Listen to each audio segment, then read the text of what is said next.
नमस्ते भारत, आपण बघत आहात WH न्यूज. मी विजय खवसे. सध्या मी नागपूर हिवाळी अधिवेशनात आहो, नागपूर विधान भवनामध्ये, आणि अधिवेशन सुरू आहे. नेमकं अधिवेशनातून जे प्रश्न घेऊन आलेले आमदार पत्रकारांसमोर येऊन काय म्हणाले ते जरा ऐकूया. चाहे असेंबली हो, जब भी शुरू होती है किसानों के बारे में बहुत चर्चा होती है. हमारा देश किसान प्रधान देश है. हम लोग मैं यूपी का रहने वाला हूँ. हम सब किसान फैमिली से हैं, लेकिन किसानों की हालत इतनी बदहाल है कि लोग गांव छोड़कर शहर की तरफ भाग रहे हैं. किसान अपने खेत में काम करता है, उसको मजदूरी, दिन की मजदूरी भी उसको नहीं मिल पा रही.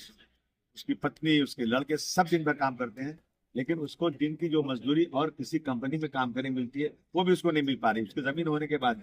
और सरकारें जो है बड़ी बड़ी बातें करती हैं. आज आप यूएसए में जाके देखिए, दूसरे मुल्कों में किसानों को सहूलत दी गई है, किसानों की सब्सिडी बहुत ज्यादा दी जाती है. हमारे यहाँ सब्सिडी भी नहीं मिल रही है. मैं समझता हूँ कि किसान बदहाल तो देश बदहाल. जिस साल बारिश अच्छी होती है और फसल अच्छी होती है, हमारा GDP बढ़ जाता है. सरकार को सीरियस होना चाहिए और इनका रिलीफ फंड अलग से होना चाहिए. ये हमारी मांग है. किसान जब भी पार्लियामेंट शुरू होती है, असेंबली शुरू होती है, तो सबसे बड़ा मुद्दा किसान का रहता है. जो भी सरकार आती है ना, जब सत्ता में नहीं होती है वो पार्टी बहुत किसानों के लिए बातें करती है, और जैसे सत्ता में आते हैं ना, तो उनके सत्ता में आने के बाद भी किसानों की आत्महत्या बढ़ती जा रही है. इस पे गौर नहीं किया जा रहा है. देखिए, आज किसान की हालत इतनी खराब है. अगर किसान घर के सारे लोग खेत में काम करते हैं, 8-10 घंटे काम करते हैं, अगर वो खेती छोड़ करके कहीं और उनको मजदूरी मिल जाए, तो जितनी मजदूरी उनकी होती है, अपना खेत होने के बाद, अपना रुपया लगाने के बाद भी उतनी मजदूरी उनको मिलती नहीं है. और मैं देख रहा हूँ कि दूसरे मुल्कों में, अमेरिका में, USA वगैरह में जो किसानों को सहूलत दी गई है, जितना उनको सब्सिडी मिलती है, हमारे यहाँ सब्सिडी भी नहीं मिलती है. मैं समझता हूँ कि किसानों का फंड जो है, रिलीफ फंड अलग से होना चाहिए, और किसानों के बारे में सरकार को बहुत सीरियसली रहना चाहिए.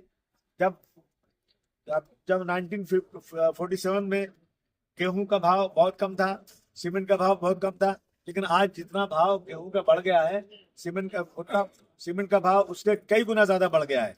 अगर उसको घर बनाना होता है तो उसके पास इतना पैसा नहीं है कि वो घर बना सके. दिन रात काम करते खेत में. मैं समझता हूँ कि किसानों के बारे में सरकार बिल्कुल सिर्फ जबानी बात करती है. सरकार उसके बारे में बिल्कुल से सीरियस नहीं है.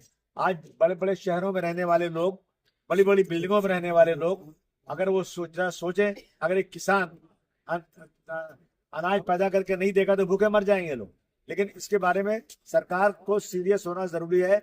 और वही सरकार सबसे अच्छी है जो सरकार, जिस सरकार के वक्त में एक भी किसान आत्महत्या नहीं करे. और महाराष्ट्र वो जगह है, बम्बई वो जगह है जो इस देश की इकोनॉमिक कैपिटल है, लेकिन सबसे ज्यादा महाराष्ट्र में किसान आत्महत्या कर रहा है. ये हमारे शर्म की बात है. मैं सरकार से कहना चाहता हूं कि ऐसी एक नीति बनाइए ताकि एक भी किसान आत्महत्या करने ना पाए. मित्रांनो, आपण ऐकलत ना आमदार साहेब काय म्हणाले ते. तर नक्कीच ज्या सामान्य माणसांच्या समस्या आहे, शेतकऱ्यांच्या समस्या आहे, कर्जमाफीची समस्या आहे, युवकांच्या समस्या आहे, बेरोजगारींच्या समस्या, अशा अनेक समस्यावर जे आहे विधानसभेमध्ये प्रश्न मांडतात, आणि ते प्रश्न घेऊन जे आहे ते पत्रकारांकडे, या पोडियमकडे येतात. तर नक्कीच आम्ही आणखीनही तुम्हाला असेच व्हिडिओ तुम्हाला दाखवत राहू. तोपर्यंत WH न्यूजला लाईक करा, सबस्क्राईब करा. धन्यवाद, नमस्कार.